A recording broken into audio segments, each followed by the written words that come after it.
Communist China. What events led to China becoming a communist country? Empress Cixi was the last strong ruler of Imperial China.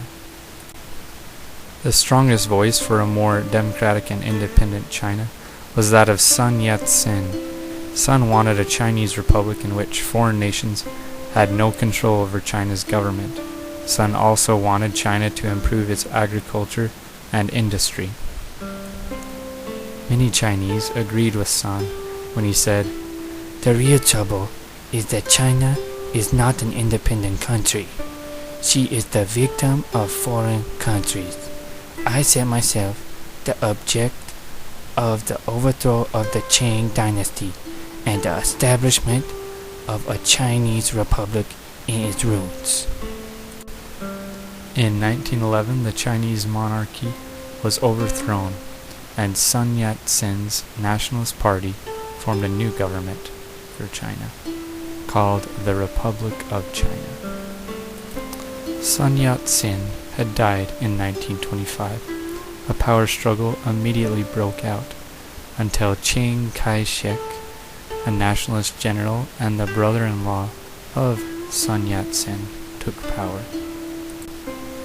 Chiang feared the power of the Chinese communists, and he attacked them in 1927 at Shanghai and Nanjing. A new civil war soon erupted. In 1934, Chiang's army surrounded the communists in southern China and cut off food and supplies. He hoped to break their power. Mao Zedong, the communist leader, escaped with 80,000 of his followers. They began a long retreat to the north. This journey is called the Long March. Men and women walked almost 6,000 miles in about a year, a distance almost equal to walking across the United States twice. In 1937, Japanese forces launched a brutal conquest of China.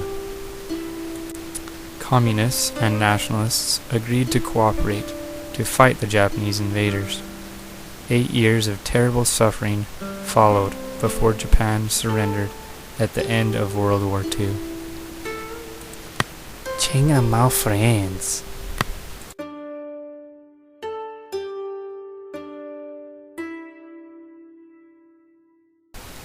Almost immediately after, the Communists and the Nationalist government renewed their civil war. The Nationalists were at a disadvantage. Nationalist troops had done most of the fighting against the Japanese. In addition, inflation was out of control, and the people held the nationalist government responsible. Chiang also had to fight warlords who had seized power during the war. Meanwhile, the communists had become very popular in rural areas. They had shown farmers how to produce more crops. While they worked, they also talked with them about communism. After 2 years of fighting, the communists drove the nationalists out of China. Chiang and his followers retreated to the island of Taiwan. Here in Taiwan, the people continued the Republic of China in exile.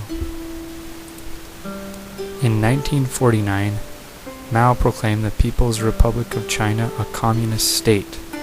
Mao Zedong was the new ruler of China. The warlords and nationalist leaders were gone. Many Chinese hoped that the communism would provide jobs and good government. The communists provided housing, medical care, and food supplies for the city workers. They supported education for all Chinese, as well as equal rights for women. At the same time, they changed China in the same ways communists had changed Russia. Private ownership was ended, and collective farms were formed. They tried to create a modern industry state from the agricultural society of traditional China. China's new society had become a nightmare of fear, chaos, and poverty. The Cultural Revolution ended with the death of Mao Zedong in 1976. Some of China's new leaders, who had been punished during the Cultural Revolution, returned to power and set off on a new path for their country. In summary, China changed drastically in the last 100 years. The overthrow of the Qing dynasty led to two rival armies, the nationalists and the communists, fighting to control the country. Eventually, the Communist Army won control of China. The Communist Party modernized China, but also caused great suffering with the Great Leap Forward and the Cultural Revolution.